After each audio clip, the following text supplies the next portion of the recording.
Is this one?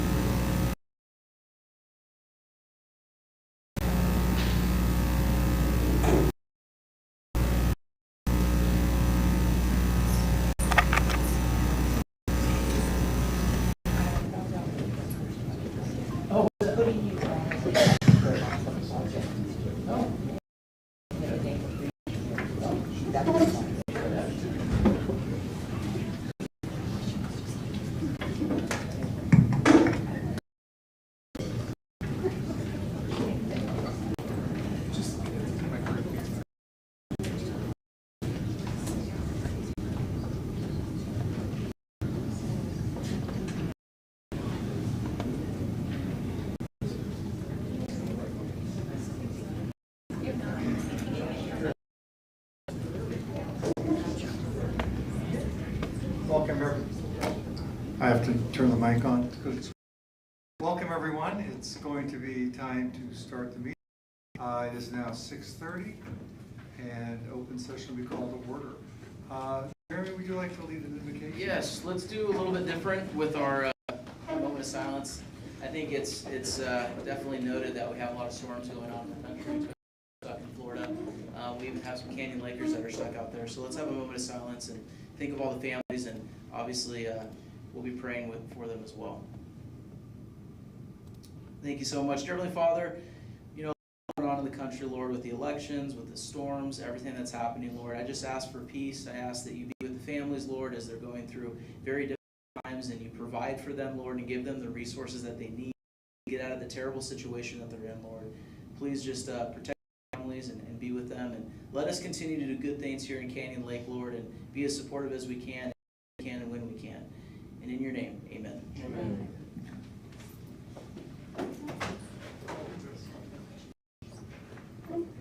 Aaron, can you lead the pledge? Absolutely. Put your hand over your heart. We begin. I pledge allegiance to the flag of the United States of America and to the republic for which it stands, one nation, under God, indivisible, with liberty and justice for all. Okay, can we have the roll call? Councilmember Castillo? Here. Councilmember Dane? Here. Councilmember Smith? Here. Mayor Pro Tem Terry? Here. Here. Mayor, you have a quorum. Okay, City Attorney, could you report on closed session activities? Thank you, Mayor, and good evening. There's no reportable action out of tonight's closed session. Thank you. Tonight we have some ceremonial manners I'm excited about. We're going to start out with Citizen of the Month, and October Citizen of the Month is Callista Grande.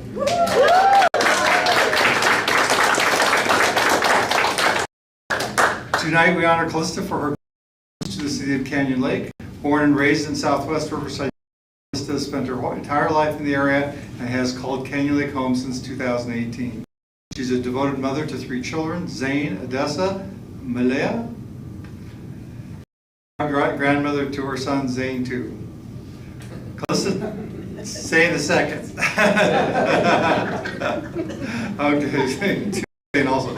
Okay, Callista's dedication to the community is reflected in her action. She's director of philanthropy for the Junior Women's Club, board member of the Women's Club, where she leads publicity and communication, former director of events for the Chamber of Commerce, where she served for a year and a half and continues to volunteer.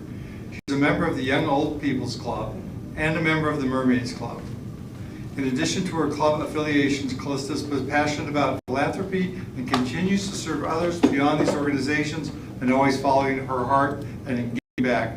And just a personal comment, my son did a little about bringing little dolls and figurines to the children at the family court, and they went out to Facebook, brought one load, and then another load, and then another load, and then another load. She was relentless. So I just want to say personally, I appreciate you for that. That was pretty incredible. So would you like to come on up?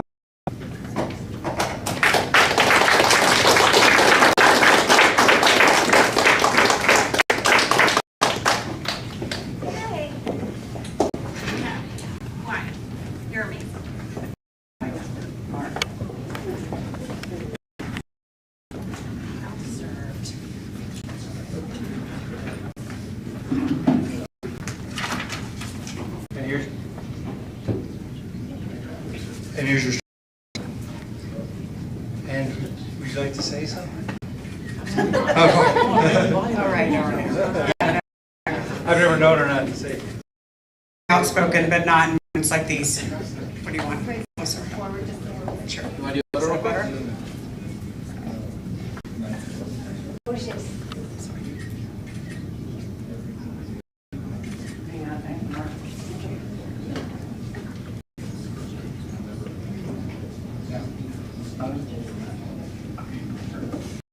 Go. Thank you. The only thing I want to say is that I love this community. Do like Mark Terry says, I think it's the greatest city in the world, and we have so much good here, and I'm very thankful to be honored. I appreciate it very much.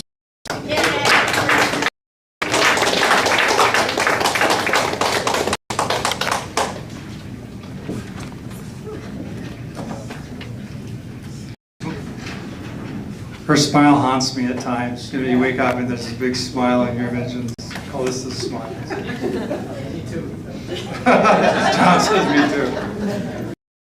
Okay, we're going to go ahead and move on to a proclamation.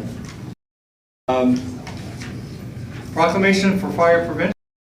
Fire Prevention Week, established in 1925, is the nation's running public health observance.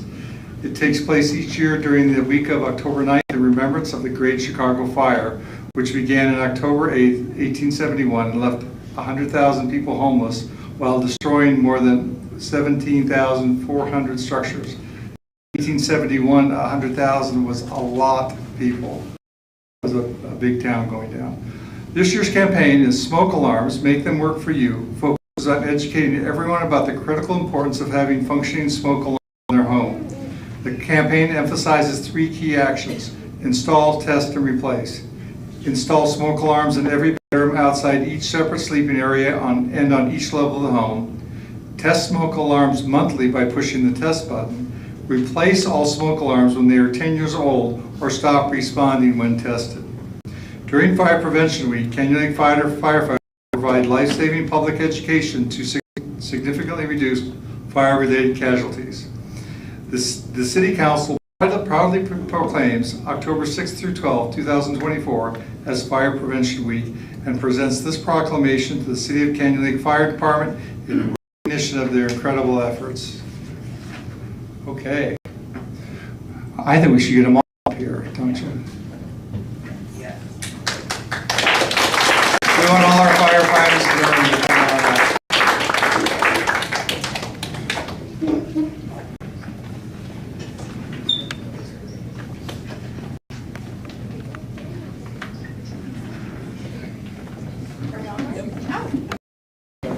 You want the mic?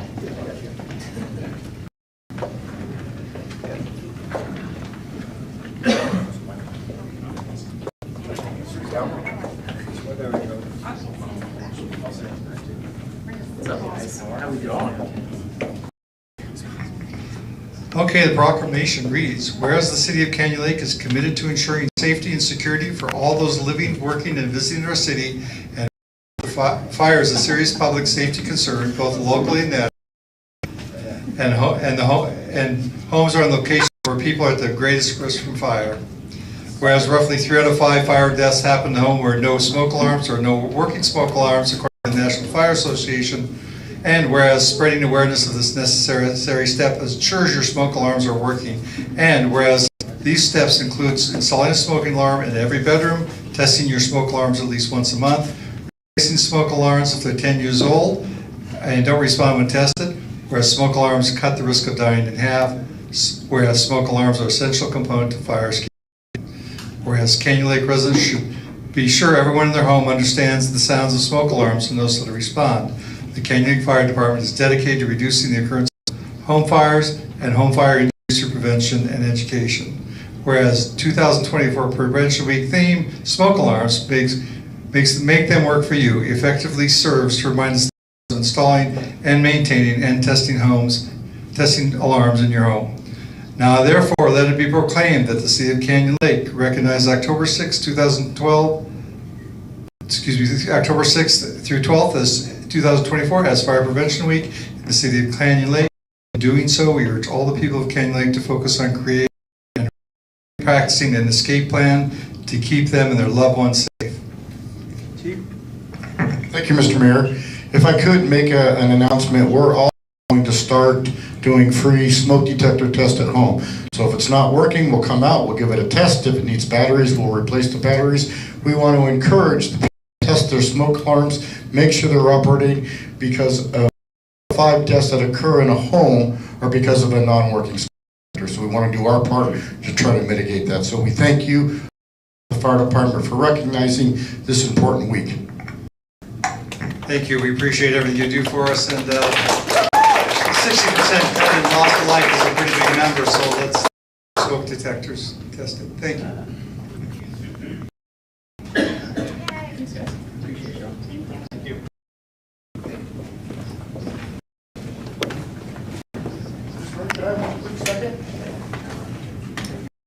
Yeah, I think she wanted to do it now.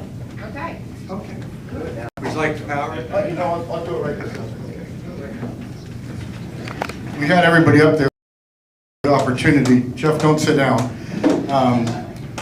This is the second day for our newest employee, and so we are so honored to have him come on board. When Battalion Chief Mike in July, I was dreading what are we going to do to find a replacement, because Mike was just an amazing individual, and I don't think we could ever replace him. But I didn't have to look very far to find a replacement. And I'd like to introduce tonight our new Battalion Chief, Jeff Roberts.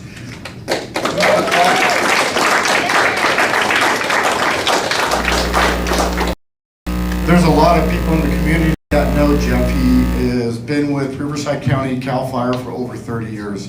He started off as a firefighter, was an engineer, was a captain, was a training captain. During that time, he worked at Clark's Training Center. He taught in the Truck Academy, kind of ironic. I was one of the founding members of the Truck Academy. He taught swiftwater rescue and water operations, something that we hope to tap in on him very quickly as he comes into our department. When he was a captain, he was assigned to Station 94 right next door in Lake Elsinore. He's been to some of the largest incidents in Canyon Lake, part of that responding captain off of Engine 94. Back in the old days of Station 60, he worked out of our fire station, Station 60, as a captain. 4 years ago, he promoted to battalion chief. He was the battalion chief in Lake Elsinore and Wildemar, and he would come in on incidents in Canyon Lake on a regular basis. His local knowledge, his technical expertise, his involvement in fire prevention is just going to be something that we harness, we embrace, and we look forward to our new future with Battalion Chief Jeff Roberts.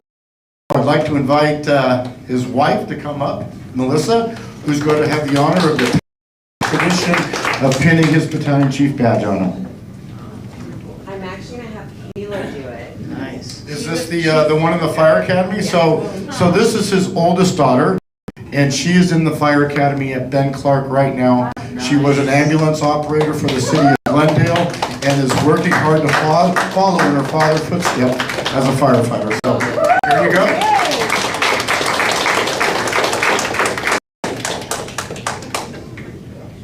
So cool.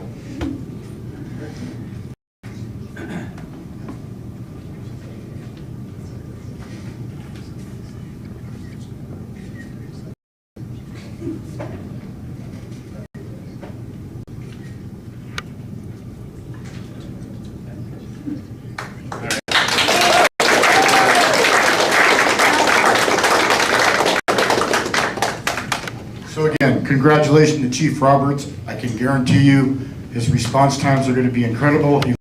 He's lived in the lake for over 20 years, and he's going to be part of our fire family, and we welcome him aboard. Thank you. Way to go, Chief.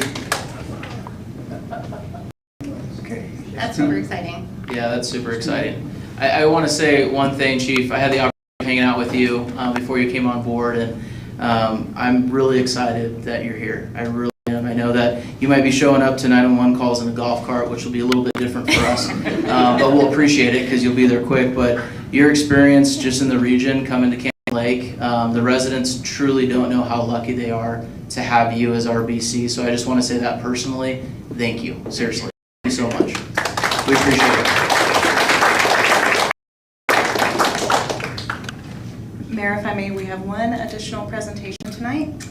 We would like to honor Lincoln Kingdon from Temescal Canyon as our Student of the Month for the month of September. If you would come up, please. Our Councilmember Jennifer Dane would like to give a presentation. Hello everyone, my name is Lincoln Kingdon and I'm a senior at Canyon High School. I've lived in the lake my whole life. My mom moved here in 2004. And at TC I've been in the welding program for all 4 years. I'm a varsity football player, varsity thrower. My cumulative GPA is a 3.7 and my plans after high school is to go to San Joaquin Valley College in Ontario, California to learn the HVAC. I look forward to working in this community after I graduate because I love it here so much and everyone around here. Thank you all for this opportunity and having me here today.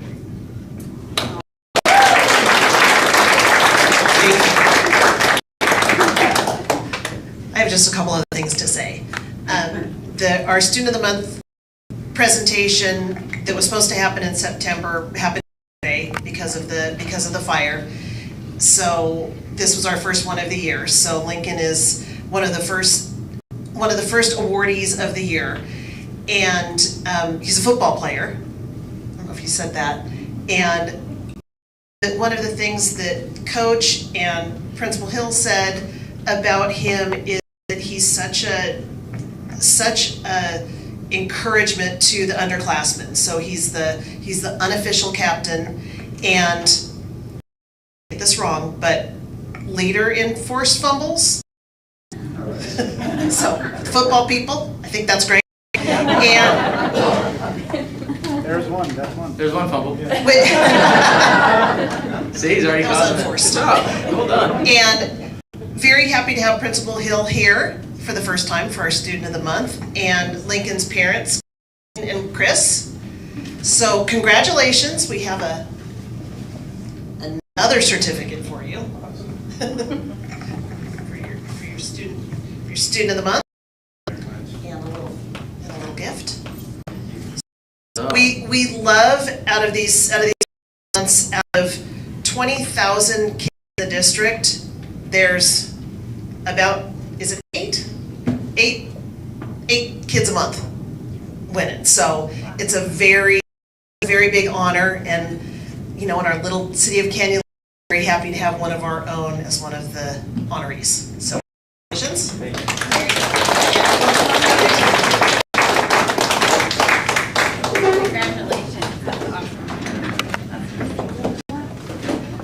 Get the parents up there.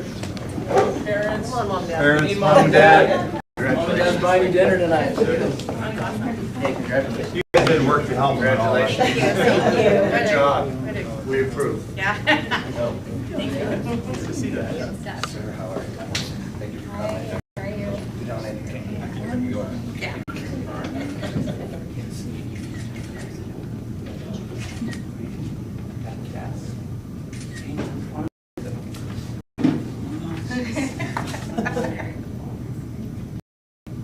Last one.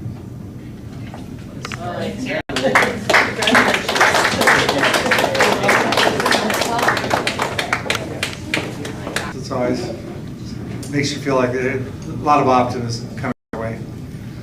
Okay, moving on to community reports. The Elsinore Valley Municipal Water District update.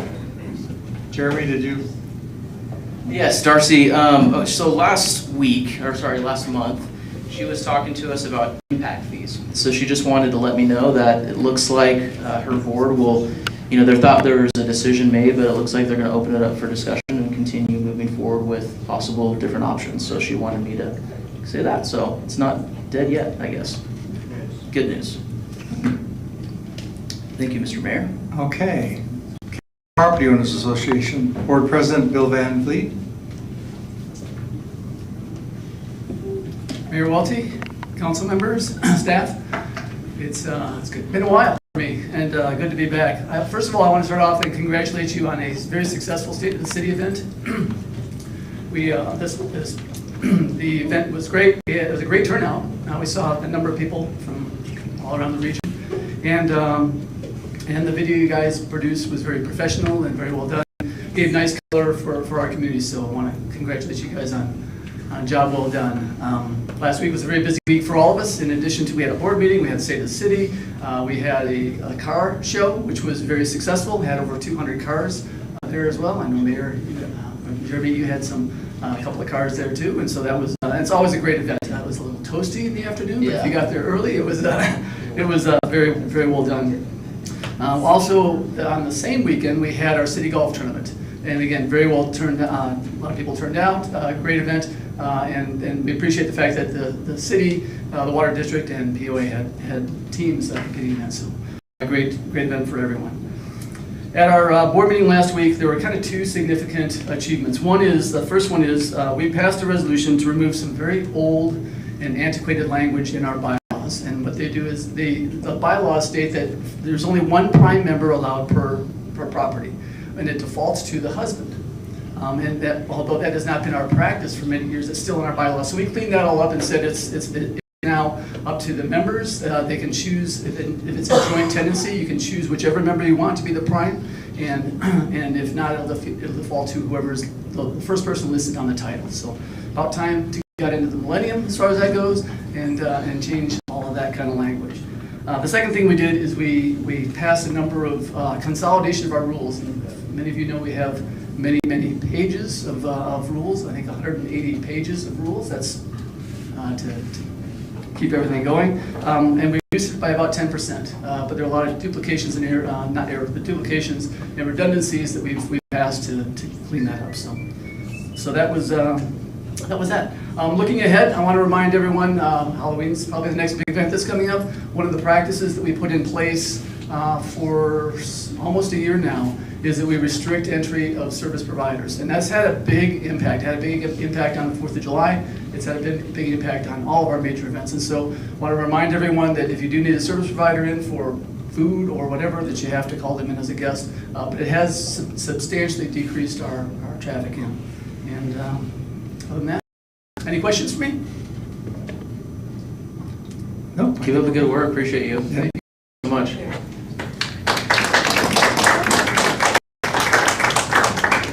Okay, and Canyon Lake Chamber of Commerce, Board President John Grande. So you guys get two grandes here tonight. Yeah. Mr. Mayor, Mayor Pro Tem, council members, city staff, as always, it's an honor to be up here to address this fine board. As always, I'll be very brief. About a week and a half ago, at our second annual Battle of the Businesses, we had so much fun. And we kind of dodged the big heat waves that were coming and going. We were like smack dab in the middle, right after one and before the other started. It was still pretty warm, but survivable. The winning team was touchless boat covers. And I'd also, if anyone's listening at home or here, always want to thank our volunteers. We really couldn't have done it without everybody participating. Wanted to thank the fire department for letting us borrow their training rope for the tug of war events. And overall, it was a lot of fun. The community came out, cheered on their favorite teams, and can't wait to see this event happen again next year. Last week, of course, you guys, to someone else's point, put on a great State of the City event. Chamber was very proud to participate and help set up and guide people around. It's always a fun event to attend. Coming up, Saturday, October 26th, is our annual Parade of Frights. And we're going to do a couple things. We're not changing a lot, but we're adding a couple things that are going to be terrific.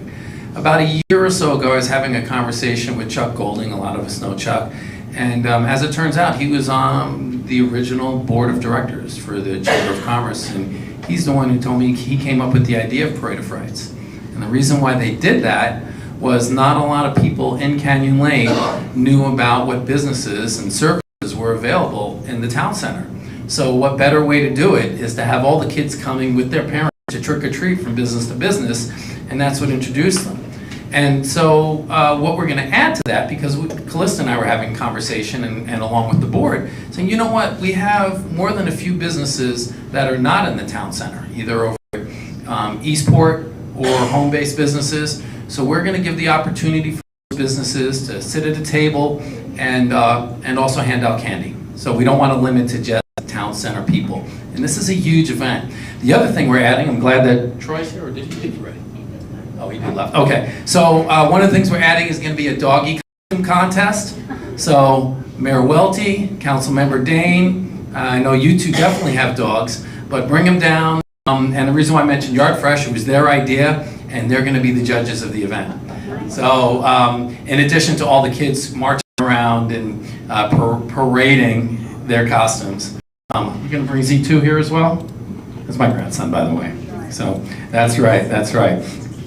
The other event that's coming up is going to be our monthly business roundtable. That's going to be on the 7th of November. It's always the first Thursday of the month. It's going to be at Magnolia Room, which is in the basement of the Country Club. We run it from 7:15. We're very good about having everybody out by 8:30 so they can get to their days and their obligations. I'm very proud to announce, Erin's still here. So Erin Adams, who's on our board, but also of Queen of Fun Travel, she's going to be doing a presentation on, I know you told me. The importance of travel insurance. There it is, the importance of travel insurance. So especially for those of you who travel on business or even on pleasure, I think it's going to be a valuable thing to come and take a look at. I think that's everything I got for you today. Any questions? All right, right on. Thanks. Wait. Yes. What are you going to be for Halloween? Oh, I don't know. That you just said, yeah. Smart man. That's right. That's right. Any other questions? No, appreciate All right. it. Thank you, everyone. Good job. Thank you. We have anyone from Lake Elsinore Unified School District out there? No? Okay, moving on. Public safety updates. City of Canyon Lake Code Enforcement. Ruby, would you like to come up? Good evening, Mayor Pro Tem, council members and staff. I will be reporting on the month of September. We had 2 unpermitted construction violations, 1 MPDS. On BLM, we had 13 unauthorized vehicles, 4 citations were issued, 14 verbal warnings were given. 1 overnight parking in the town center, 1 unauthorized vehicle parked for sale, and 3 abandoned or wrecked vehicles were issued notice of violation. 2 unpermitted signs, 2 administrative nuisances, 2 short-term rentals were found, notice of violations were issued, and they since have complied. Downtown residential rental registrations, we have a total of 362 registered rental properties, 344 renewed, 18 are pending renewal. 18 registered properties were found, 7 inspections were conducted in person, and 15 self-certifications were completed. And down to our business license, we have 7 new commercial business license registrations, 3 new home occupations, 9 out of city, and 1 renewal. And that is all I have. Any questions? Okay, thank you. Thank you. Ruby. Thank you, Ruby. Appreciate you. Riverside County Sheriff Department. Rails. Hey, Captain. How are you? Good evening. Honorable Mayor, Mayor Pro Tem, City Council members. Happy to be here to present to you. I have 2 quarters worth of stats to do on the presentation. Since I missed the last meeting, it's going to be April through September is what it's going to cover. If I can figure this out. All right, there we go. All right, so the first slide is going to be calls for service. And this is for the 3 months of April, May, and June.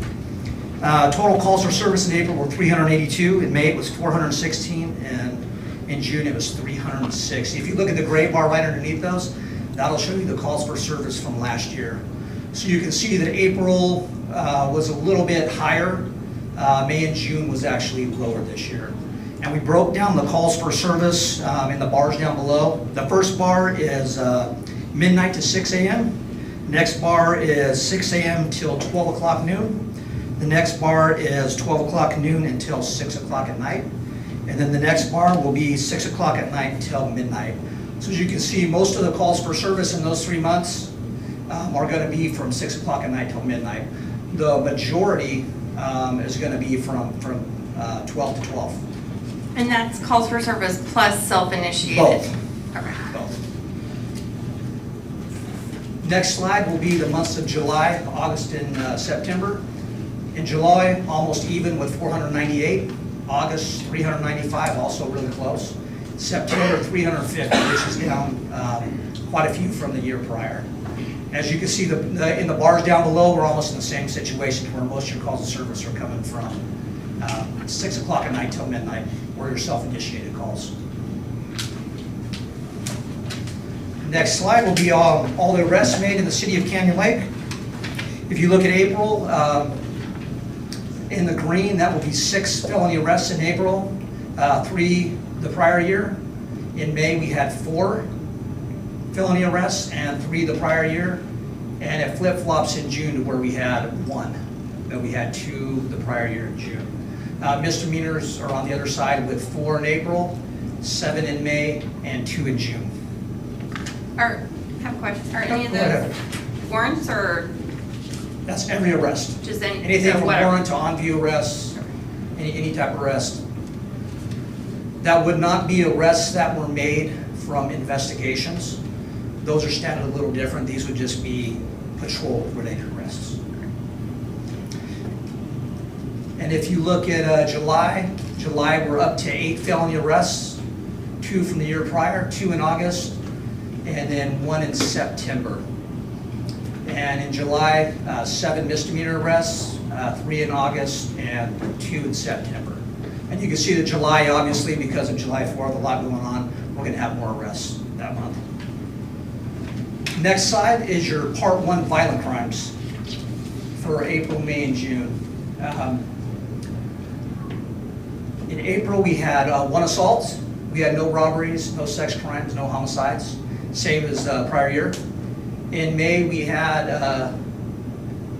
0 violent crimes, 2 the year prior. And then in June, we had 2 assaults, 1 in 2023. Most of those assaults, I looked them up, most of them were related to domestic violence. Very, very few are actually assaults that are out on the street, in the parks, that type of thing. Captain, I'm sorry, Yes. can I back you up one slide? Sure. Just have a quick question. In July, wasn't there a DUI checkpoint in July? Yes, Was we that in did. July? We did. So would that probably account for the higher numbers? I don't think we had any felony arrests at that checkpoint. I think we had 3 DUIs, so 3 out of those 7 misdemeanors would have been from the checkpoint. Okay, thanks.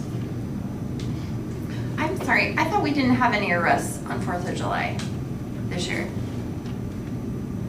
Didn't we say that? Well, that would just be for the month. Just for the full month? Just for the full month. So right around that weekend, because we have the extra deputies here from Friday all the way to Monday, so during that weekend, there's quite a few arrests. But yeah, actually on the date of the 4th, yeah, we did not have any Is major arrests. that, Councilwoman Castillo, I think that's a record for us, right? Yeah. Since I've been there. Right? Yeah. Yeah. Definitely. Way to go. Yeah, it was a good 4th. Yeah.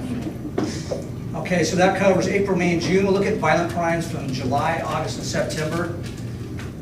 We had 2 assaults in July, 1 robbery, 2 sex crimes. You're probably wondering what the robbery was, and that robbery was at a party. A lot of drinking involved. Some people got into a fight, pushing, shoving, and a cell phone was stolen. So that's where that robbery is. So it wasn't somebody at gunpoint, that type of thing in the town center. It was actually at residence. The 2 sex crimes, most of those are investigations, is still investigating those. So those could change once the stats come out. So that covered July and August. We had no Part 1 violent crimes, and in September we had 2 aggravated assaults. Let's look at our property crimes. In April, we had 3 thefts. Larceny is a theft, so we had 3 thefts, 1 vehicle theft, almost the same as the prior year with no vehicle thefts. In May, we had 2 burglaries, 2 thefts, and 1 vehicle theft. And in June, we had no burglaries. We had 3 thefts and 3 vehicle thefts. Look at the property crimes for July, August, September. In July, we had 9 thefts. 5 the year prior. We had 5 in August, 3 the year prior, and then 4 thefts in September. And actually, going back, we had 1 burglary in August. one vehicle theft overall, which was in the month of September. So that covers your part one crimes. Let's look at average response times. In April, priority one was over 8 minutes, priority two, 29 minutes, and priority three, 33 minutes, and then priority four, 37 minutes. Looking into May, yes, that priority one,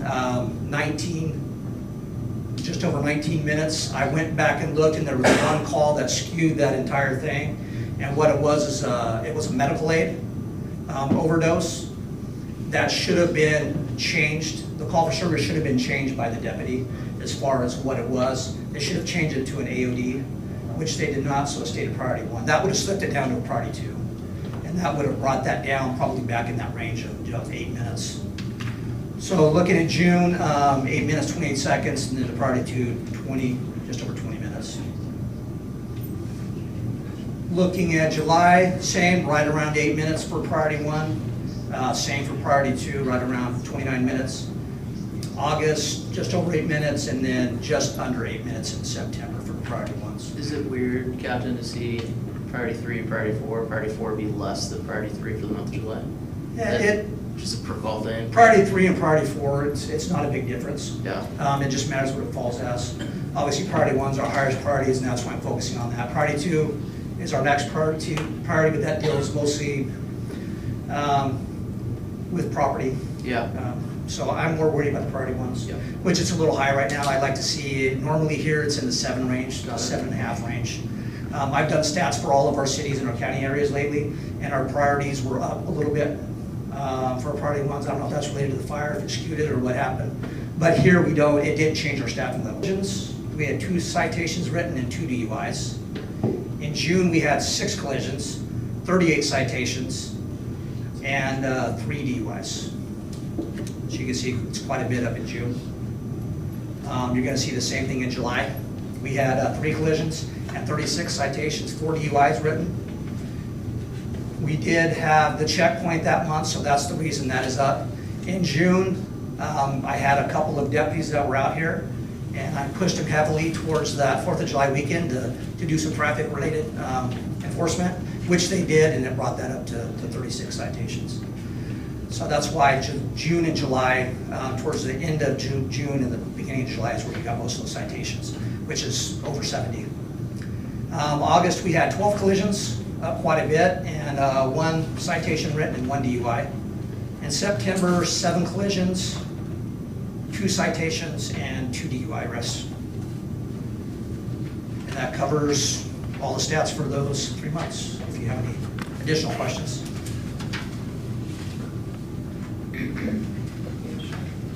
I have a question. The collisions, how many on Railroad Canyon would you guess? I would say not. Most of them were inside the gate. Just from me looking back and seeing where the collisions were, a lot of them were minor injury collisions inside the gate.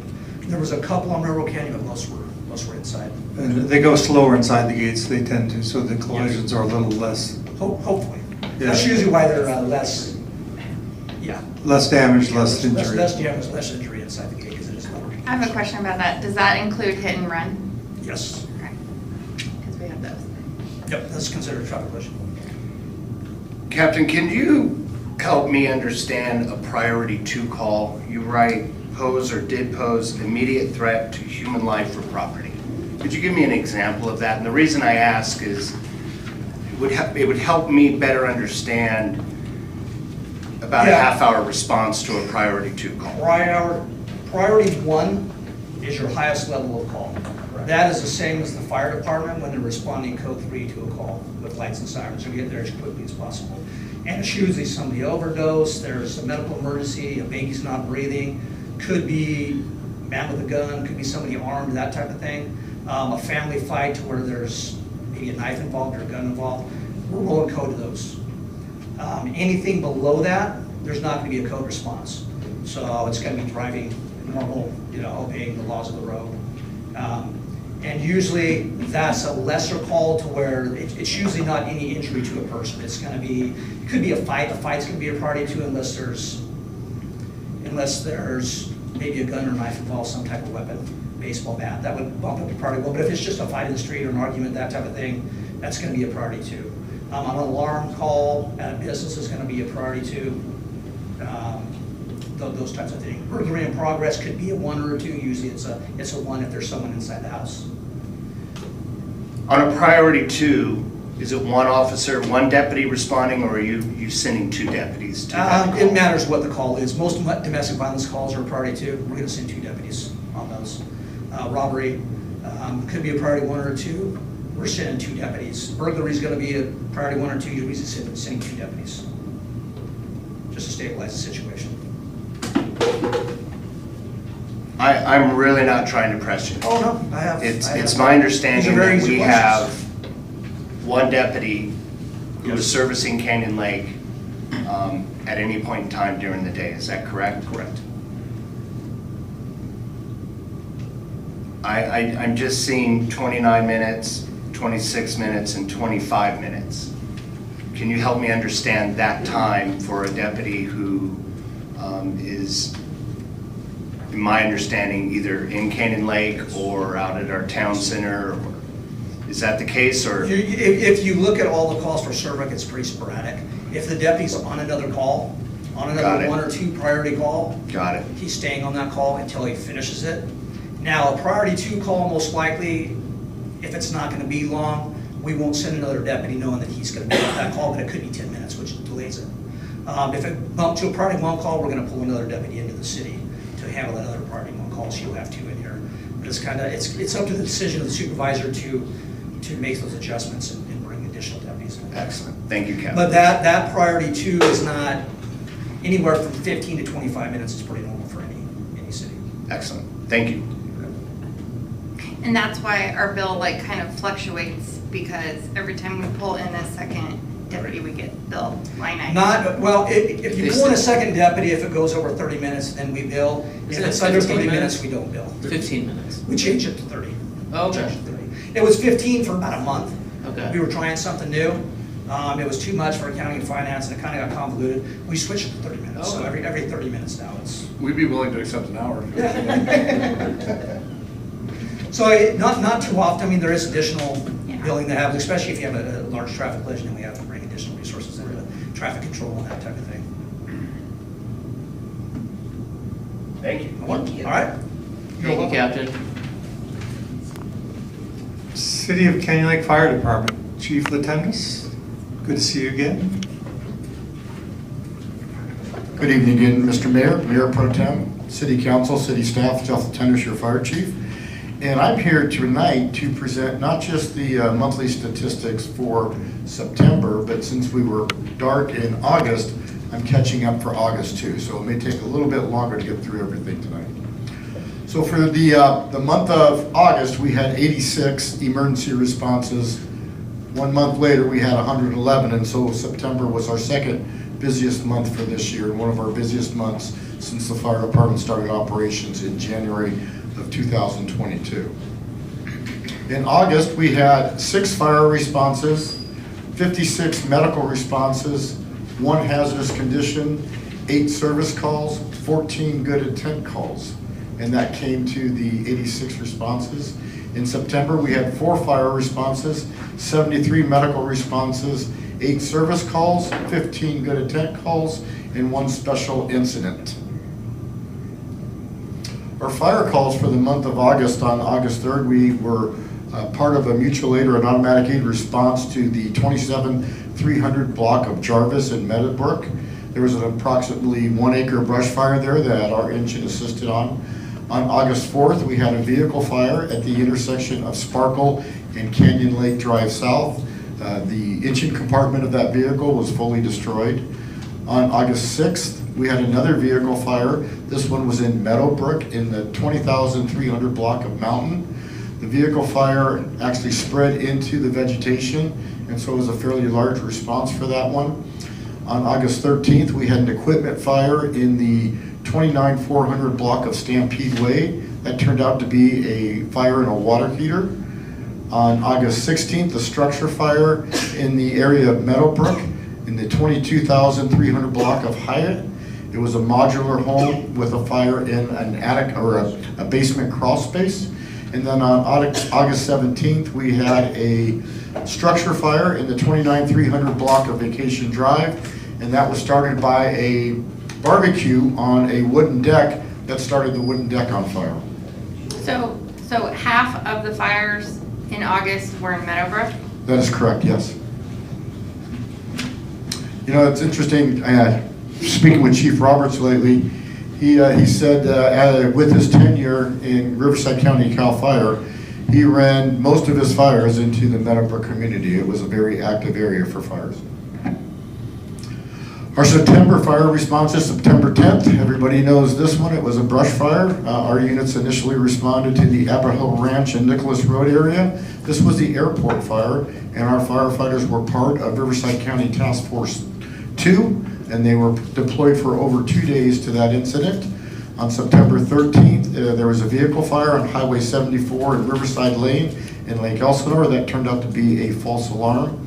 On September 18th, we had a structure fire in the 29400 block of Stampede. It was an attic a fire in an attic. It had potential to do some extensive damage. That happened at about 2 o'clock in the morning. The occupants were alerted by their smoke alarms, so kind of ironic, here we are, Fire Prevention Week.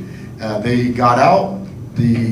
Actually their home had their smoke alarms connected to their alarm system, and the alarm company was one of the reporting parties. And then on September 30th, we had an equipment fire in 23800 block of Outrigger Drive, and it was again another water heater fire.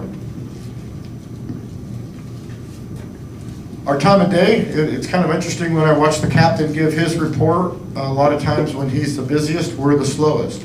But you know, in the early morning hours, we have our slowest period of time. We peak up in the early afternoon into late evening, and then in the midnight and early morning hours, we're typically a little bit slower.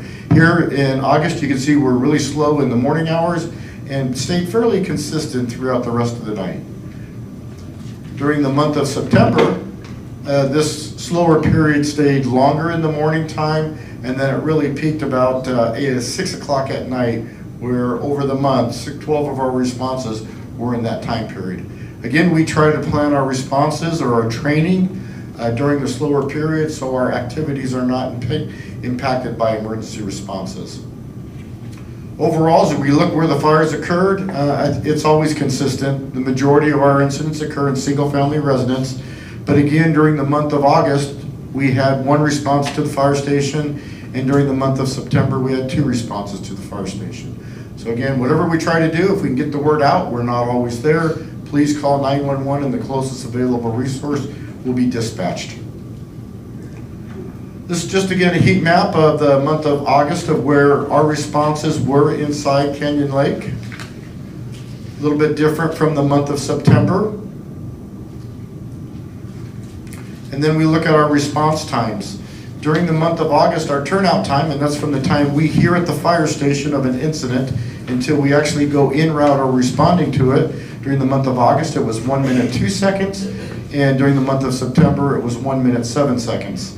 To me, this is a little bit alarming. We want to try to keep that number below a minute on our average 50% of the time. So we've already been working with our personnel on trying to keep an eye on this, try to understand what we're doing that's taking a little bit longer so that we can decrease it. Our travel time, or the time from going en route to arriving on scene, in August was 5 minutes 51 seconds, and in September, 5 minutes and 19 seconds. And then finally, the overall response time from time of notification, time of arrival on scene, August was 6 minutes and 46 seconds, and then in September, 6 minutes and 7 seconds. Again, what's important to us is 50% of the time is good, but it's not a good snapshot. What are we doing 90% of the time? Well, 90% of the time we're getting out of the station in August, 1 minute 34 seconds, and in September, 1 minute 44 seconds. So again, these are higher than we'd like to see. They are still below our goals, but we still want to try to improve on these. Our travel time in August was 7 minutes 56 seconds, and then in September, 7 minutes 59 seconds, and then finally, our total response time, 9 minutes 8 seconds in August, and then 9 minutes and 9 seconds in September. Automatic and mutual aid during the month of August, Canyon Lake responded 13 times into the adjoining jurisdictions. 12 were in Lake Elsinore, 1 was in Good Hope, and then 1 in Menifee. This year so far, Canyon Lake has responded to 91 incidents outside the city, 78 in Lake Elsinore, 7 in Good Hope, and 6 in Menifee. This is just a map showing where those incidents occurred during the month of August. And again, you can see where they occur. A lot of them are in the Meadowbrook area. We'll see in September that changed a little bit though. As we look at September, we responded to 22 incidents outside the city, 11 in the Lake Elsinore area, and these are the zip code areas, so I'll try to clarify that. 1 in Good Hope and 10 in Menifee. And then so far this year, including August and September now, we've responded to 113 incidents outside the city, 89 in Lake Elsinore, 16 in Good Hope, and 8 in Menifee. So these were the locations of where the incidents were, and you can kind of see a change this time that we went into Menifee a lot more than we have typically gone into in our previous months. So I don't know the reasons why, what was going on in Menifee, but they needed us more often in that area. And then just a detailed map of all of our automatic and mutual aid outside the city so far this year for the total of 113. In the month of August, CAL FIRE responded 7 times into the city, and during the month of September, they responded 8 times into the city. So far this year, CAL FIRE has come into the city 68 times to assist us on emergency incidents. This is the map showing where those incidents are. Why do they come in and help us? Well, we could have back-to-back incidents or concurring incidents, so we need help because we're committed to another call. There are incidents that require more than 1 unit, as you were asking about law enforcement, priority 1 and priority 2. There are certain medical emergencies, such as a cardiac arrest, that require 2 engines. And then if there's a traffic accident, depending on the kind of information they're getting, if there are people trapped, that will elicit a larger response of fire units. And then obviously structure fires will also bring in additional units than the 1 engine that we need. So that's why we use CAL FIRE on the 68 times thus far this year. Our training hours during the 2 months, we had 329 hours of training hours. To date this year, we've had 2,411. For the months of August and September, we focused on RIC training, or rapid intervention crew. That's an example of what we did. We set up a prop. We make like wires, so if there's a drop ceiling that come down, our firefighters can negotiate it. Again, it's busy wildland time, as we saw this last 2 months. So we did wildland structural defense training. We did simulations on wildland. There's a new EMS program that we're learning coming from the county called Hands Heavy, and it is basically a better way to identify how to give medications and dosages to our pediatric patients. So we're going through that training. We did rope rescue training. Our reserves focus on emergency medical service training, blood pathogen training for all personnel, driver operator training, and then finally fire officer training and an officers meeting.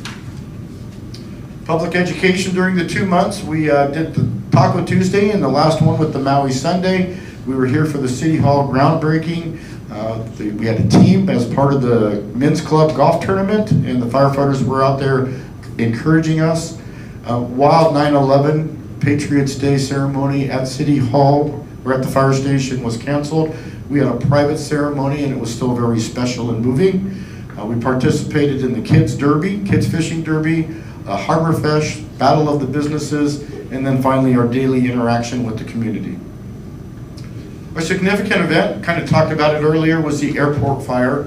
And for those who don't know, it was started by public works personnel in Orange County. It started on September 9th. On September 9th in the evening, all the fire chiefs in the county got on a conference call. We talked about available resources, what could we do, because the fire chief knew, Riverside County Fire Chief knew the fire was coming into Riverside County. Canyon Lake was able to survey all of our personnel. It's what we call a planned need. We were able to staff a 2nd engine. We brought them in the next morning. We had 2 engines staffed, ready to go for a response, either inside the city or to assist in the fire. And then about 2 o'clock, they dispatched us as part of the task force, which included units from other cities in Riverside County. The crew was gone for about 2 days, over 2 days. They were pre-positioned in Lake Elsinore for structural protection, and we're very proud of their efforts. We're proud to be part of the community, the fire community, helping each other during a large incident like this. Still lost over 100 homes, a lot of those in the El Carrizo area in Riverside County. And so it's still a very tragic incident for our county. And so that concludes my report, and I'm available for any questions if you have any. Any questions? I do. Educate Mark Terry Knight. What is a good intent call? So a good intent might be someone thought they saw smoke, and they call us out there, and we get there and it's a barbecue or something along that line. That could be a good intent call. They call it in thinking it's an emergency. We get there, we find out it's not, wasn't malicious, it was a good intent call. Thank you. I feel good. Thank you, Chief. Thank you. Just a comment. The Canyon Lake Insider sent me an article that says MSJC is going to open a new paramedic training program. I don't know if you're aware of that. It's right down the street.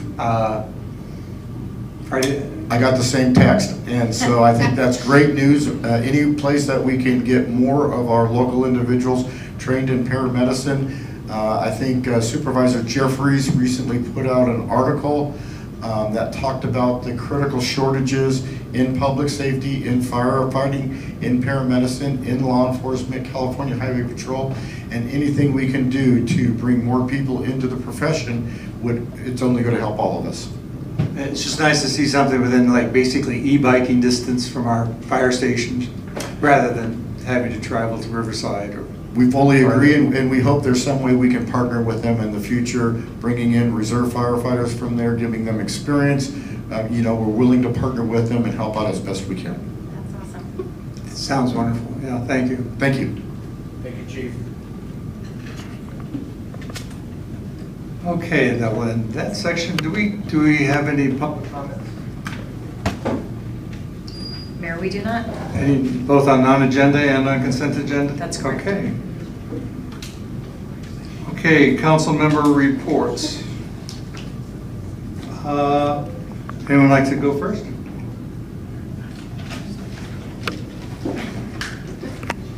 Everybody's silent. They're going to let me do mine first. Okay, I had some meetings this week. I just want to thank the staff, the state, of the city. They helped me along. So I have to appreciate that. Did I miss something when they did? Perfect. So I just want to say I want to appreciate that. Northwest Vector is working on a 5-year business plan, so I'm part of that group. We're working on that. I was able to attend Wildemar State of the City. That was a great experience. Lejewood did a presentation about a week and a half ago about the alum treatment and the fish die that occurred in the spring. Didn't get a lot of great attendance, but the information was good. So just to be a heads up to everyone, next week, October 14th through 18th, they plan on doing another alum treatment. So just if you see that boat out there spraying unknown things out in the water, that's going to happen. So that's coming. One of the reasons that they're delaying the alum a little bit is they think that last fish die may have had something to do with pH of the water. So now before they do alum treatments, they're going to test the pH and make sure that there will be less or hopefully no reaction. And that's all I have.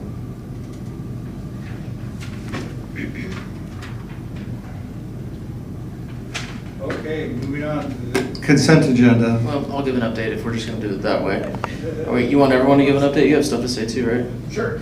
I'll be quick. RCTC, Holland Road, you all familiar with that? We got a bypass that's happening in 2 weeks. I think all of us got a calendar invite. That's gonna be huge for the city of Menifee, so you can go over the 215. So that's happening, I believe at 9 a.m., October 22nd. The other thing, RTA, we went to DC 2 weeks ago. It was the first time we've ever did a joint trip with RCTC and RTA. I talked about it last month. Really good, productive meeting with Congressman, Senator, transportation folks. So trying to get dollars back to Riverside County. The big thing that is happening in transportation, as most of you are aware, is this whole electrical movement thing, and we're just not ready. So hydrogen's a big push of what RTA is doing.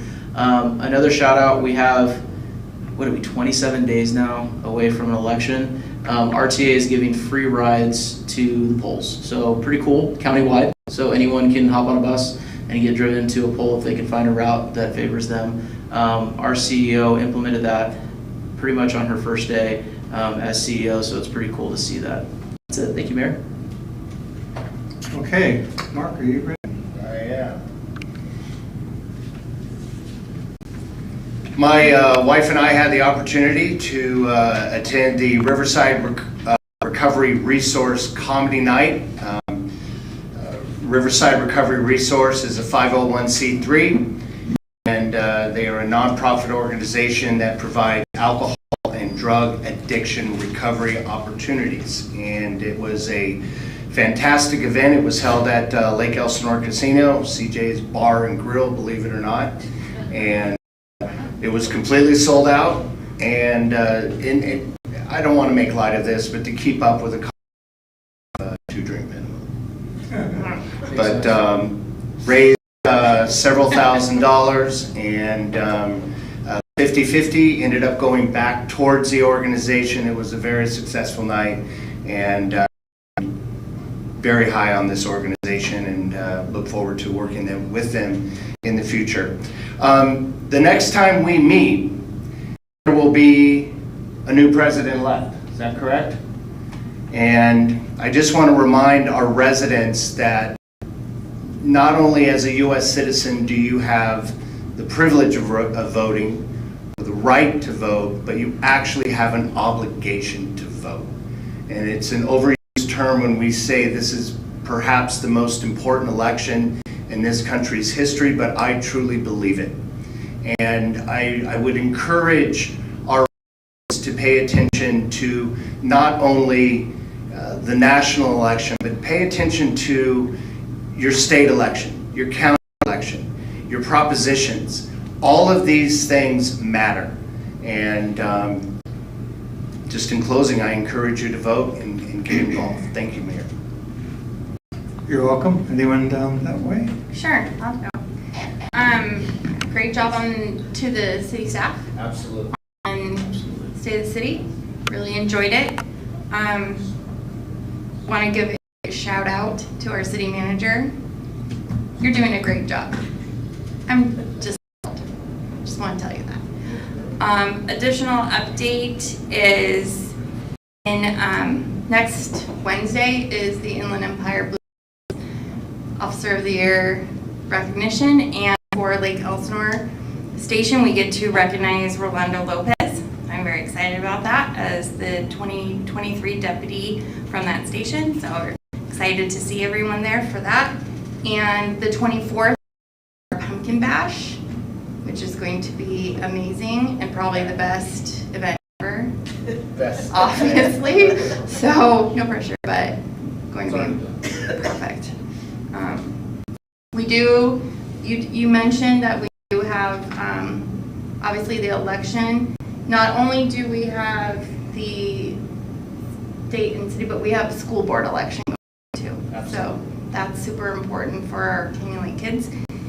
And that's all I have to say, but I'm happy to be here, man. This is a great city. Councilwoman Day? About Student of the Month, and we get 2 of them this month because we skipped last month. I did have my biannual SCAFA meeting last week, and for all of you watching, Animal Friends of the Valley, they do a presentation every time we have these meetings, and walked through the numbers of animals that were adopted during COVID, during 2020, and then the number of them that got turned back when people had to go back to work. So they're really looking for additional volunteers to help with the animals. They have a great reading program where kids and adults go read to the animals, and it's really sweet to see little 2-year-olds read to them and just talk about the pictures and engage with the animals. But they're always looking for volunteers, and please consider adopting if you're looking for a new pet, because they have plenty of animals. They do get a lot of support from rescues in the area. They work very closely with rescues to see if they can have have the rescues foster the animals before they have to come back. And, you know, there's lots of talk about inflation and the prices of everything going up. And if anyone is considering turning in an animal because they can't afford food, Animal Friends has a food bank that is available to all of our citizens that need help, and they can even deliver food if needed. If it's going to help keep an animal out of the shelter and keep it in the home, they're willing to help with that. So keep that in mind if you need a little extra help. Okay. Thank you all. Moving on to the consent agenda. Any council member would like to pull a consent agenda item? Yeah, I'll pull 5. Any others? I knew you were going to do that. Okay, item 5 being pulled. Can I get a motion on 1 through 4? Long to get here. Welcome. Thank you. Can I add one more thing to my earlier sure. shout out? City staff has told me that they are grateful that you are here. And when we think about, as a council, how we all fit together and how we are able to get things done because the personalities align, that's a big important thing. I think that you probably really can't put a price on. And so your leadership is important to us, and I'm just very excited to see this momentum continue. Thank you, Councilmember. I would agree with Casey. What you have done with our staff is phenomenal, and you can really see the difference. Their confidence, their enthusiasm is tremendous. And I know you have a big part of that. I know your ability to give responsibility to others, not because you're trying to dish responsibility, but because you're trying to mentor and encourage others with their confidence that they can do big things. And I appreciate that, and I know our staff does. I would say the brass shines because it's brass, not because I polished it. So this staff, without them, I don't get this job. So all of my things goes to the team. Huge shout out to Councilwoman Casey Castillo and Councilwoman Jennifer Dane for finding this man. Thank you. Accept that credit. Thank you. And you know, for me, I know that this is so important to Councilwoman Jennifer Dane, and I'm just so thankful that the two of you did the work you did, the due diligence you did before we interviewed him officially, and it made it so much easier. And so thank you to the two of you for putting a good CM in front of us. So I think they should make the motion in the second. It should be their thing. I will make the motion. And before I say that, I am also very happy that you're here. I think you're a great addition to our city and are a big help to all of us. So thank you. And I will make the motion to approve amendment number 2. And I second. Roll call. Councilmember Castillo? Aye. Councilmember Dane? Aye. Councilmember Smith? Aye. Mayor Pro Tem Terry? Aye. Mayor Welty? Aye. Motion passes. Yay. Thank you very much, Mayor and Council. Okay. Business item 6, update regarding the police service assessment. We'll have a presentation by City Manager Brandt. Would you like to go ahead with that? I'm going to go ahead and delegate that to the trained professionals.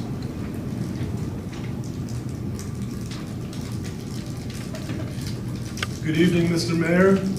Good evening, Mayor Pro Tem, members of the council, and City Manager Brown. Congratulations. John Sullivan for GPS Consulting. What I'm going to do in the next few minutes is give you a brief overview of the police services assessment Matt Rodriguez and I put together for the council. Essentially, we looked at various alternative courses of action for police services in Canyon Lake. We assessed the potentiality of including. Mayor, can I interrupt for a second? I can't tell if the mic is not on. I'm not getting the audio. It's on. Oh, it's on. Okay, so just bring it a little closer. Thank you. Okay, can you hear me now? I'll get right up here. Okay, we assessed various alternative courses of action for police services, including retaining the Riverside Sheriff's Office, establishing a dedicated municipal police department, and utilizing external providers. The key considerations we looked at included community policing, technology integration, and organizational models. We looked at a couple potential external providers to include Menifee and Murrieta, although we did not make a determination of which might be the most desirable.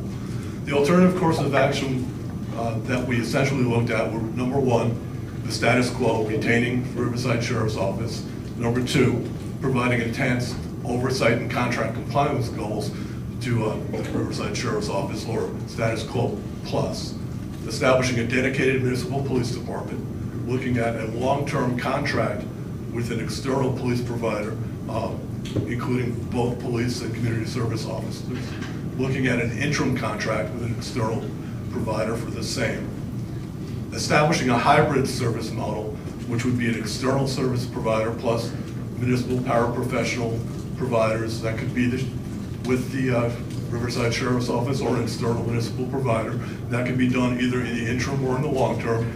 And finally, the seventh, which would work with any of the above courses of action or COAs, would be leveraging new technology and practice as part of any one of those options. And the examples might be utilizing drones as a technology and practice intelligence-led policing.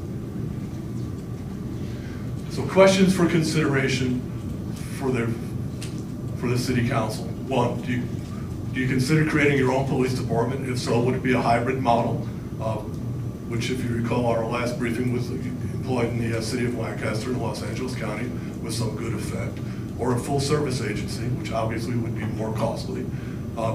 Second, would we embed the police department within a public safety department? And would that include integrating with code enforcement, animal control, community engagement as a function, or any others? And there are positive benefits to that, as well as drawbacks. Where would we focus if you were to establish your own agency? The public safety answering point or dispatch function?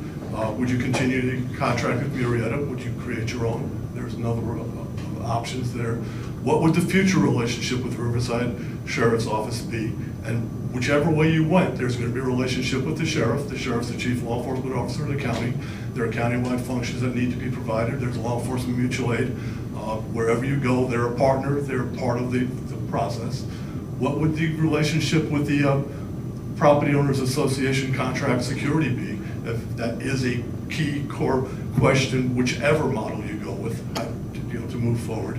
And then you ultimately need to select an organizational model. Is it going to be your own police, dedicated or hybrid? How would you do that? So moving on, in our written report, we put together a notional model for a Canyon-like police department. Not assuming that you do it, but if you were to go that way, we determined that previous studies indicated that the average cost of a full-time equivalent law enforcement position in a region, including payroll and operational costs, is approximately $210,000 per annum. Using that model, we determined the city could build a 12-person department for an estimated annual cost of about $2,520,000. So it's probably in the range of possibility should you want to go there. The components of that model would be, and we emphasize it, community-based policing or community policing has to be the core foundation of what you're going to do. If you're going to do this, you're going to need to look at innovative staffing models, and I think in the report we suggested some, and we'll make some comments toward the end. Utilizing technology is going to be essential to leveraging all of those capabilities. One example of a practice that could help and should be integrated is crime prevention through environmental design, or CPTED, and one that I firmly believe helps you effectively allocate your resources whichever way you go is intelligence-led policing, which is in modern parlance being augmented with concepts called problem-oriented policing and evidence-based policing. They're similar, they're nuanced. Either way, intelligence has to drive your resource allocation. So what would we do? Community policing has to have active engagement of the community. Innovative staffing could include leveraging level 1 reserve police officers who have the ability to work independently, have the qualification through California Post. You could enhance it with volunteers on patrol, and administer volunteers. For example, LAPD has an administer volunteer program, reserve program, that's like the best in the planet perhaps. Some of those things could come together. Law enforcement explorer program could be a way to leverage capability, get visibility out there, train a future workforce. Neighborhood and business watch programs are a hallmark of most modern policing in most cities. And I think even though this is a unique city, there are opportunities to do that as well. Technology, drones, both unmanned aerial vehicles, or what they call UAS, unmanned aerial systems, could definitely be used. There are options to do autonomous systems. There are options to do hybrid systems that could be autonomous. You could fly them out or you could control them. They could give you visibility. They're a nice force multiplier. Escondido down in San Diego County has done a great job with those type of things. Automated license plate readers or something that could be integrated within that, expanded. They could be added to patrol vehicles. Closed circuit television or video monitoring. Now, videos don't stop crime, but they help you investigate crime and get a very good clearance rate down the road, and that's helpful. Crime prevention through environmental design, a core concept. One of the issues that we have heard that experiences the golf carts across Railroad Canyon Road. There may be design features to alleviate that problem that may mitigate some of the social engineering problems that you encounter. Intelligence-led policing, I mentioned knowledge-based policing, problem-oriented policing. Data mining is another core component there. And it's not just where your crimes have occurred and looking at hotspots, it's looking at who your offenders are so you can target that offender base and try to prevent their future activity. I think that should bring us toward the end. Concluding, we examined the current state of law enforcement service provision in the city of Canyon Lake. After assessing the current contract model with service provided by Riverside Sheriff's Office and several alternative provision models, we thought the key options were retaining the current Riverside Sheriff's Office contract, enhancing that contract, particularly with enhanced, one option would be enhanced accountability, deeper relationships toward guiding future priorities, or creating a new service model. Establishing a dedicated municipal department, either full service or hybrid, is within the realm of possibility. Contract law enforcement may be expedient. It could certainly do it. I come from a department that created the modern contract law enforcement model in the United States. It can be very, very effective, or it cannot. And if you've seen LA County, where I've come from, there are questions about how effective that is for being responsive to a community's need, for example, in the metro system. So that's a question to think about. If you were to contract, because building a police department takes some time. Contract could be either on a long-term basis or it could be interim. Interim might help you get to where you want to go, whichever way you choose. We do not offer a specific course of action because it's a public policy decision for the council. But we do believe that establishing a dedicated municipal police agency is feasible. The cost is there, the operational potentials are there. It's a decision that needs to be made and pursued with further analysis. You could establish an effective agency, either full service or hybrid. You could opt for a new contract law enforcement provider using either full service or hybrid, and that could be a step toward a full service agency, which obviously gives the highest level of accountability to your elected body. If you do want to move forward with any of the options other than what you already have, for doing this, we recommend a couple steps. You would need to develop a police service implementation plan. That would have to identify specific details and articulate an implementation timetable, how long you want to do it, and what order of battle do you want to implement the steps. You'd have to recruit personnel, and that's going to be, for any law enforcement agency, your highest cost and your highest area of risk, particularly establishing a chief officer and command staff, acquiring facilities and vehicles, material development of policies and procedures. You can't just cut and paste one from somewhere else. That never works anywhere, although people continue to try. So those are your options. I will say that in our offering the options, we're not being critical of any agency. I'll tell you, the Riverside Sheriff's Office, deputy sheriffs there are professionals. I've worked with them over the last 35, 40 years. They certainly are. But the question comes to what level of accountability and responsiveness best meets meets the needs of the city. As we've talked in the past, there is no one right answer, no one size fits all, and sometimes it changes. You know, so the question's there. If you do move forward, you're gonna need to do a really detailed cost analysis, really flesh it out, and then think of putting together a transition team. Whatever happens, the sheriff is a partner. I was a career deputy sheriff. Elected law enforcement officials have strengths, but the world is changing. There's reasons people opt to leave the county and create cities, and there are reasons for those models. Whatever you do, there's going to need to be an ongoing funding stream, and there are possibilities. And if I was to do the implementation study, I'd look at economic development as part of that. The city manager, and we discussed those possibilities offline. That has to be part of it. You know, policing isn't separate from governance. It's an integral part of that. So that's our presentation. Myself and Mr. Rodriguez are available for any questions you may have. And I apologize for the snafu with the mic to start.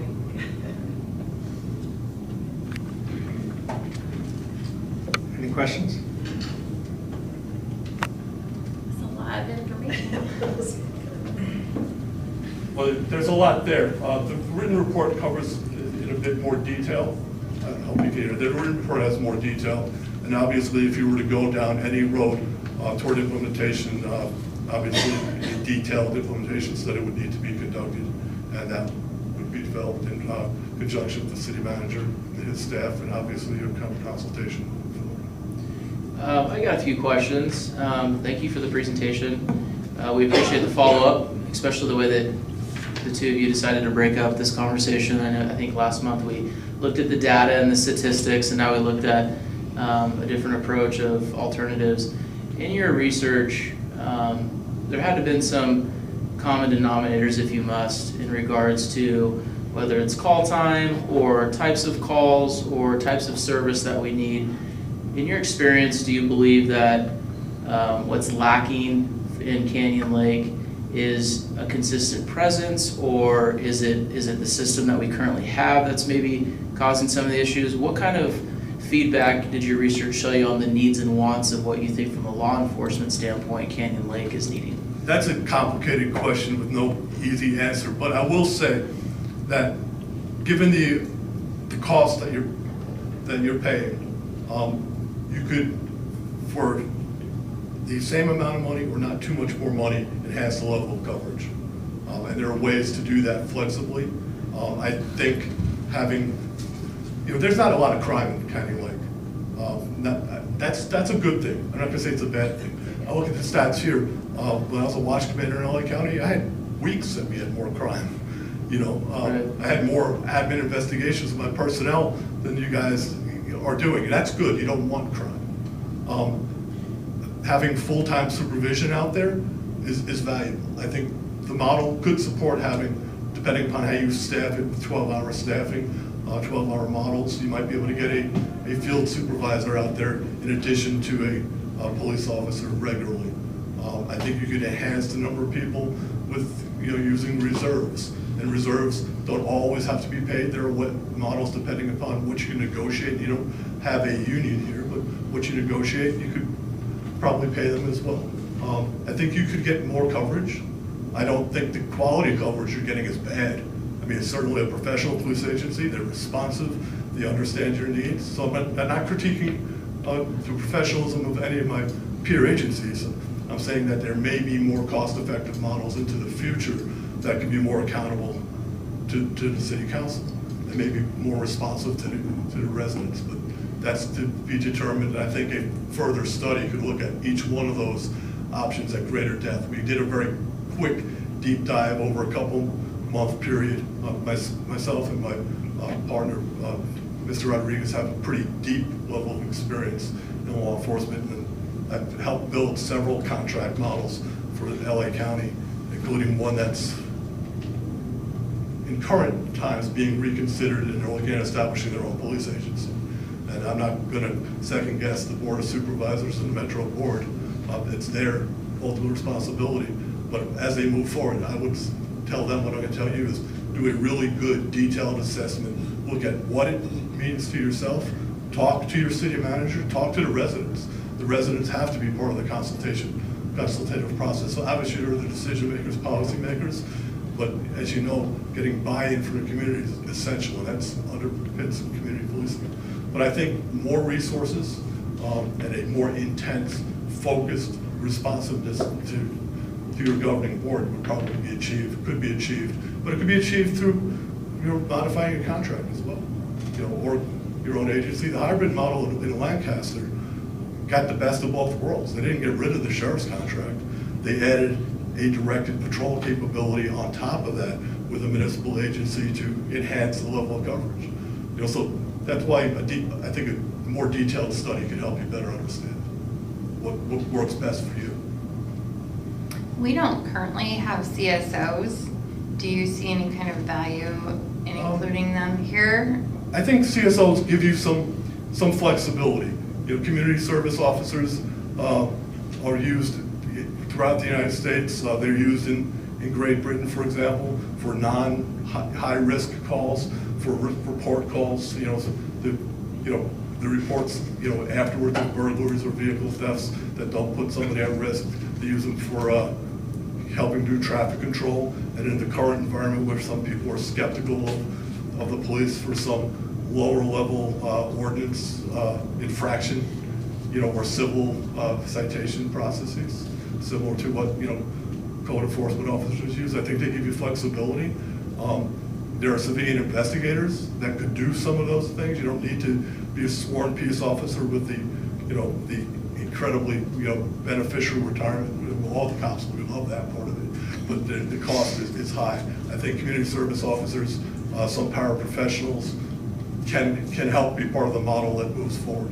But of course, that could be done in a hybrid model or could be negotiated with your current provider as well.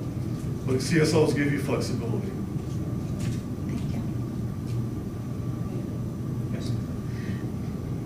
Understanding that the 2.5 million is an estimate, what's not included in that?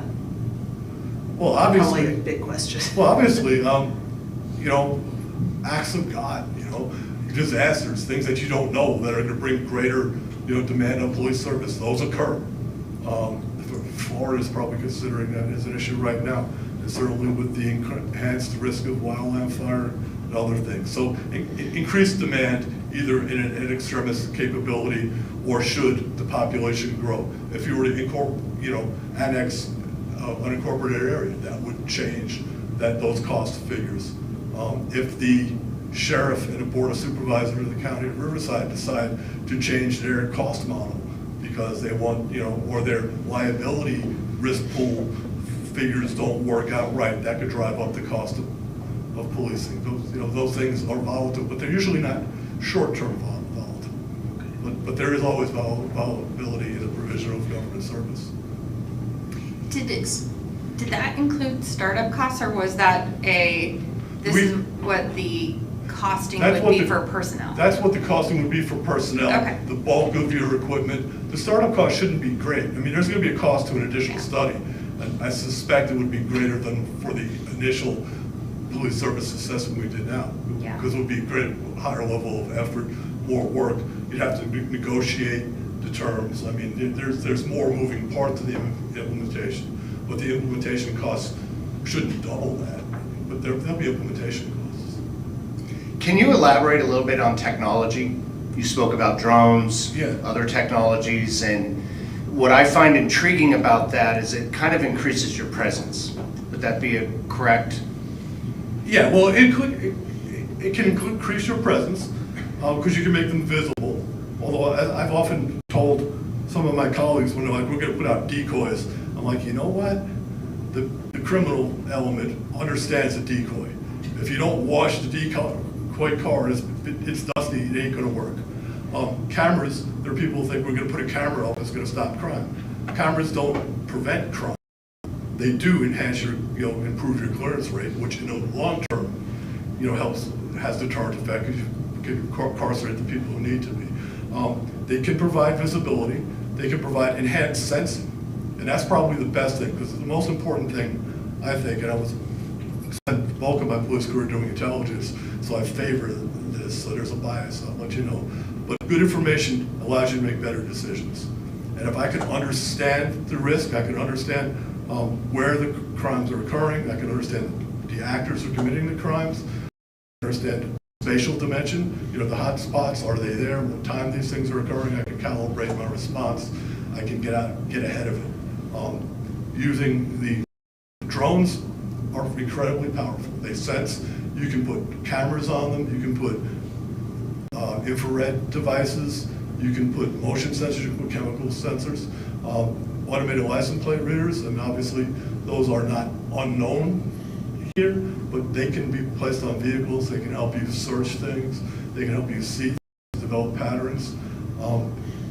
You tie all those together, and you can push them out right now onto an edge device. So all these things can be pushed out to a cell phone. You could monitor those yourself if you were so inclined. The city manager, although I would hope that you rely upon your command staff and your field supervisors, but you would have the ability to look at that when needed. And you will have times when you want to know and what to need for accountability. So it can help you get a better decision-making platform. And that's the real core. The one thing, and I've told this to more than one sheriff, more than one mayor, it's not just low cost. It's not, efficiency is not just cost. Efficiency is effectiveness of operations as well.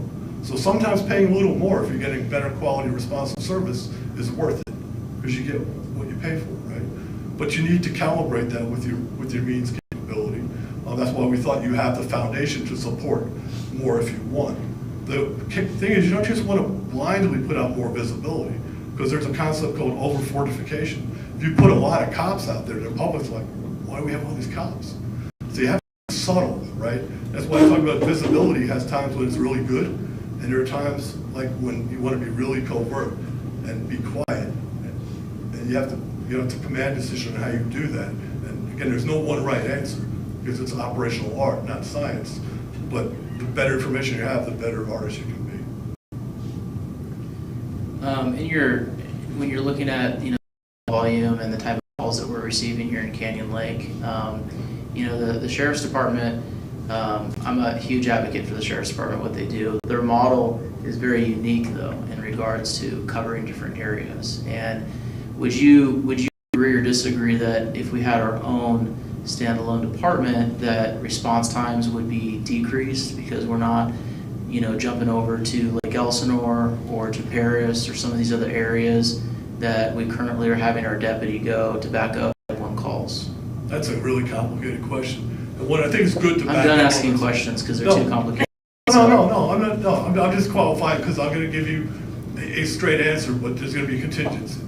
One is, yes, more presence should reduce your response time. So if you had 2 professional police officers out there on, all 3 shifts, that it's rather than 1, that should lower response time, depending upon whether you put them in a 2-person car or a 1-person car, depending upon what's happening at that period of time. During the day shift, we do a lot of, report calls, having a CSO, community service officer out there, free the, I was going to say deputies have a preference over those years there, but could free your officers up to be able to be more flexible to respond. So the first blush prima facie answer would be yes, it should improve that, but not all the time, not every time, because there's going to be surge periods.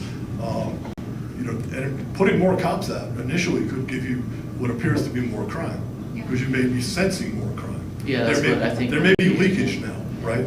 Because remember, reporting crime is only part of it. That's why when you want to do it well, you look at victimization stats as well, and they're collected in a different pool than your uniform crime reports, and you should look at both.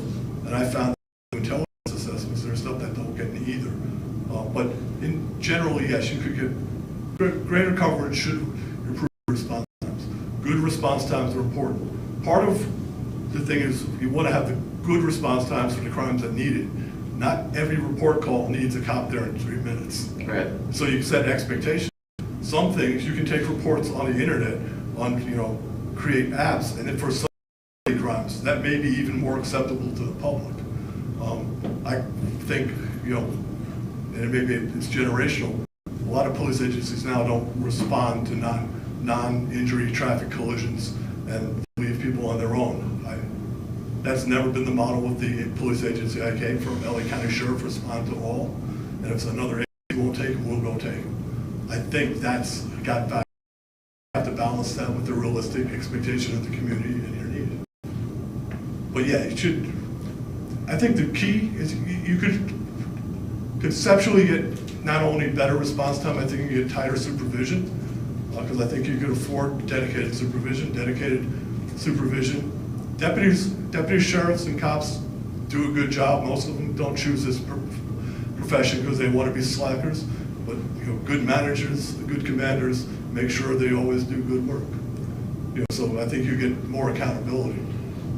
That doesn't take away a relationship from the sheriff. If you went there, because you're not going to create your own homicide, you're not going to have your own robbery detectives, you're not going to create your own SWAT team. I really hope not. You have your own hostage rescue team. And there are specialty things. Bomb squad, you're not going to create those. So there's going to be an ongoing, whatever you do, whatever model, the Riverside Sheriff's Office is going to be a partner in policing for this community forever. So how you manage that is important. But I think that there's flexibility, there's options. The benefit isn't so much on the provision, because the public doesn't understand the difference between a deputy sheriff and a police officer. They don't know the difference between authority, they don't know what the uniform looks like, they don't know the difference between sworn and non-sworn. They don't like, some people love cops, some don't. What the public will recognize when you're responsive to their need. And ultimately, policing isn't political, but I learned in my life everything's political. And when it comes to that, that's you guys. So providing accountability to yourself is probably your most important consideration. Next is responsiveness to the community, and the third is a good professional public safety police presence, which not only for police, it has to integrate with property owners association contract security. But I think that's something that would have to be worked on whatever model is there. And it has to work with their partners in the fire service and emergency medical services. And I don't know what your model on emergency management is, but it's going to have to include that as well. Because policing isn't just crime, it's the entire community safety, but in partnership with all those other pieces. So I wasn't blowing you off by saying the questions are hard. It's just, I don't do sound bites. Yeah, I appreciate it. Okay. Any other questions? Do we have any questions from the residents? Mayor, we do not. Okay. Can we go ahead and receive and file this report? No votes needed? No vote is needed. Okay, thank you. Thank you so much. Thank you so much. Thank you very much. Thank you, guys.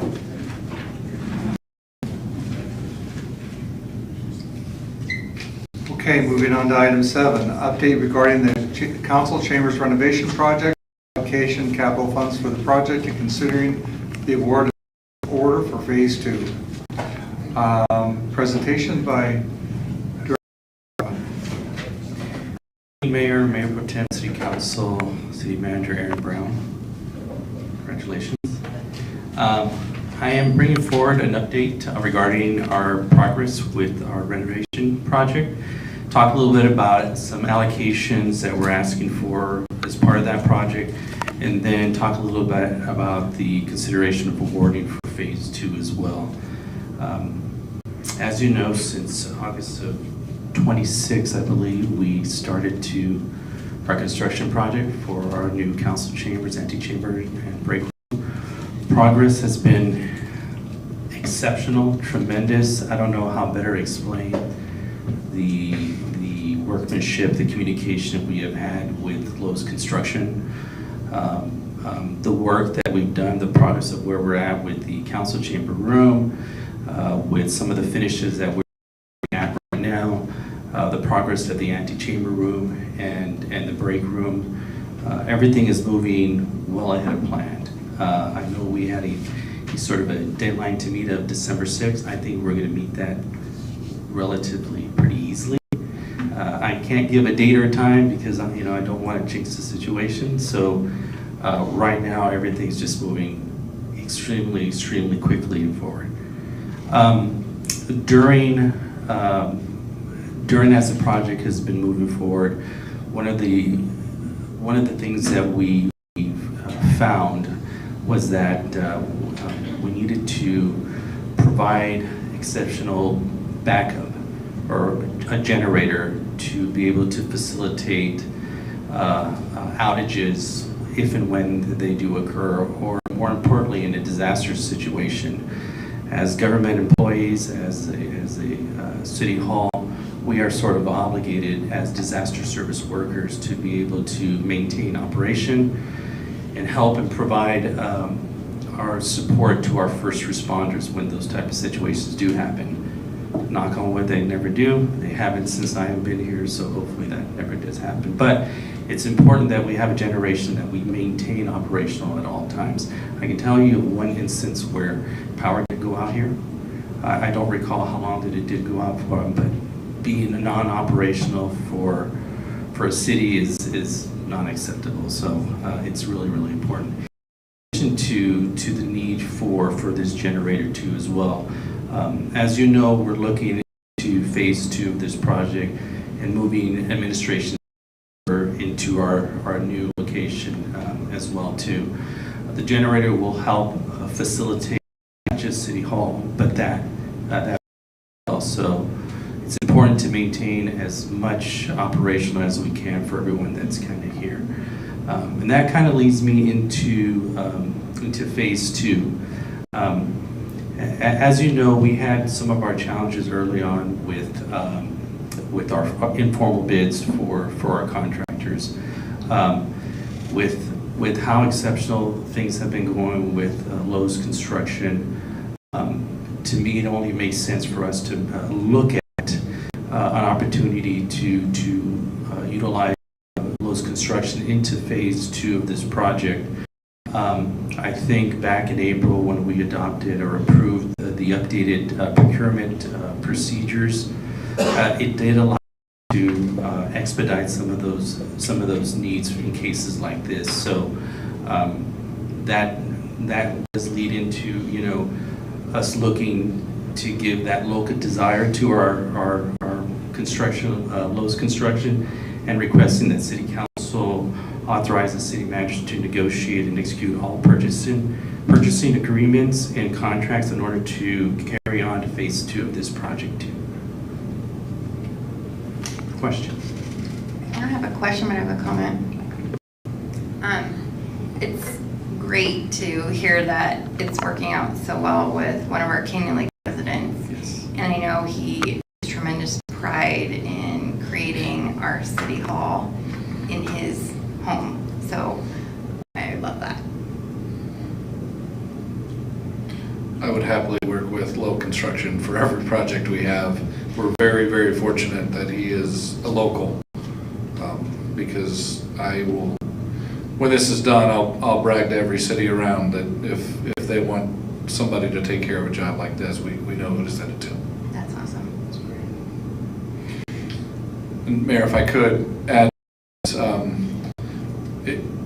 it's exciting to come to you and even say that we're talking about phase 2, because the original plan really was about phase 1. And so when we identified the need for the generator, setting and talking to Terry Shea, our finance director, those funds make sense coming from our CIP. That is capital improvement.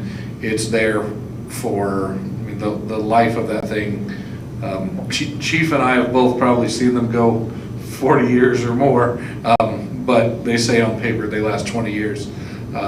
So to have something like that, one of the things that's not mentioned in here that I'll be bringing either in a mid-year or in the next budget is adding something like Starlink, so that in the event that we had a true outage here where the power is out, the power is lost on some of our suppliers, we would have everything but water available at, and I mean running water.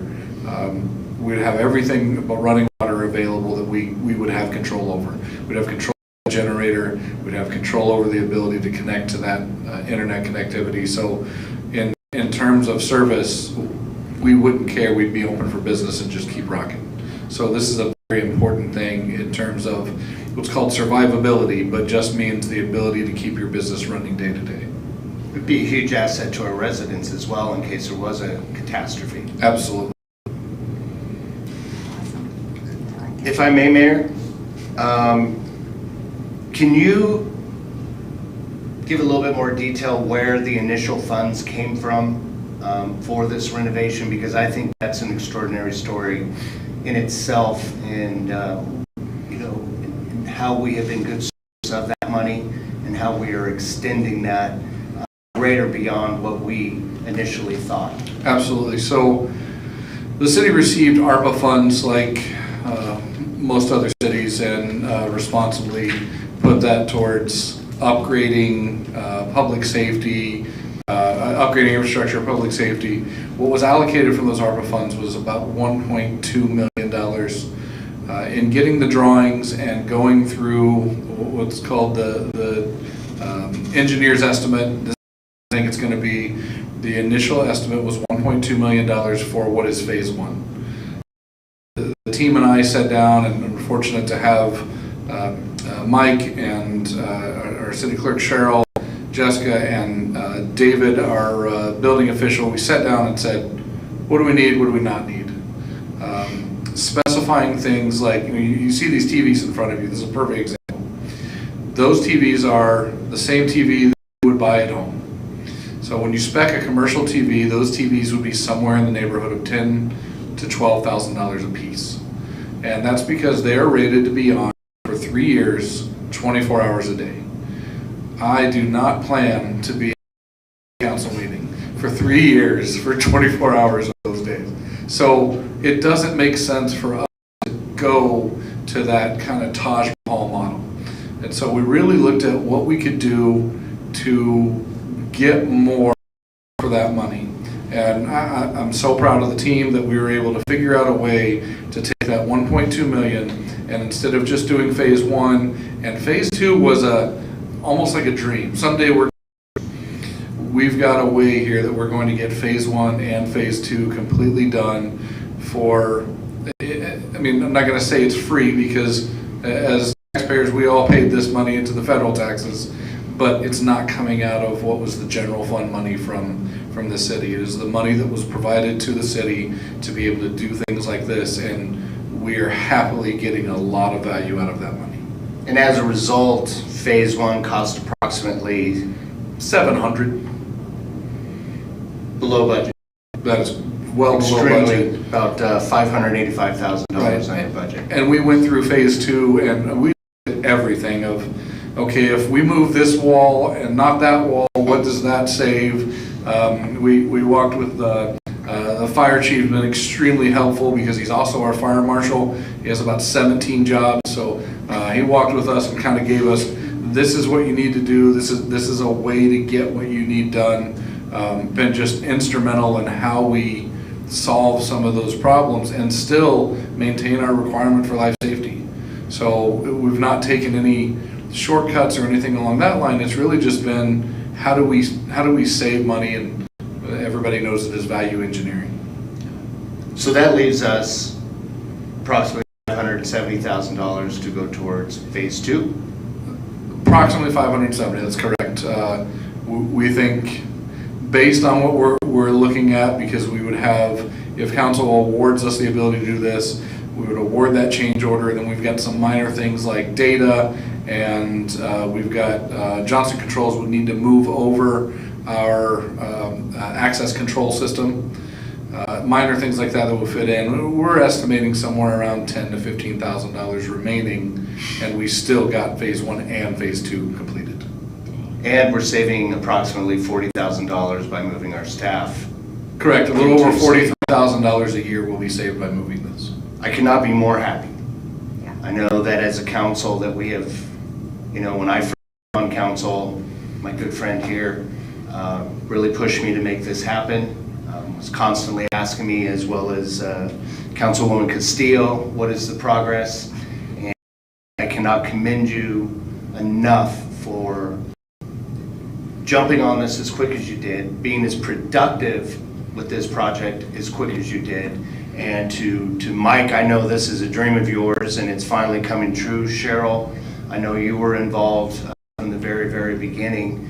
And on behalf of this council, but more importantly, on behalf of the residents of Canyon Lake, thank you very much. And we're looking forward to getting Councilwoman Dane on that dais before she leaves us. So I know that's a big goal as well. That is absolutely the goal. That's cool. Good goal. Good job. And to make sure we're clear about the generator process, unfortunately, is not a quick process. Purchasing the generator, piece of cake. We fall under the SoCal region of AQMD. We have to go through that process, get the permit completed, and once they give us the thumbs up that we can go forward with it, it'll be there. But the generator will be there long before we have the permission to do it. But there happens to be natural gas right by that generator, which, as you know, in this city is hard to come by. It just lined up perfectly. A natural gas generator generates far less pollutants than a diesel generator. So it's an easier process. Cool. That's huge. That's awesome. Good updates. Great job, Mike. Good job, guys. I think it's wonderful, because when we looked at this early on, and we had, dreams about getting all this done, and we saw some of the initial price estimates, we're thinking, well, maybe 2034, we can save our nickels and we can get this done. And to see this coming in complete, phase 2 included, early 2025, is amazing to me. And it's wonderful to see something that's going to be so great for the community. Something we're not going to sit in this council chambers and for the next 4 years go, it's coming, it's coming, it's coming. No, it's going to be, we're going to tell you, it's coming in just a couple of months. So thank you very much. You and then Mike and Dave, Chief, Cheryl, thank you. A year ago today, we never would have thought No. Facebook was even in the picture. So look where we're at right now. Do you guys remember how far away we were 6 months ago? Oh yeah. Like it wasn't even real. It was There pretty not sad, even- actually, to be honest with you. Oh, actual plan. I remember when I got here, and Mike, we were talking about it, I'm like, we got this. And he said, Aaron, it's not easy. It's easy. We just need to do the job, and we're happy to do it. And when you have a partner in a vendor like Low Construction, for us, it swung out.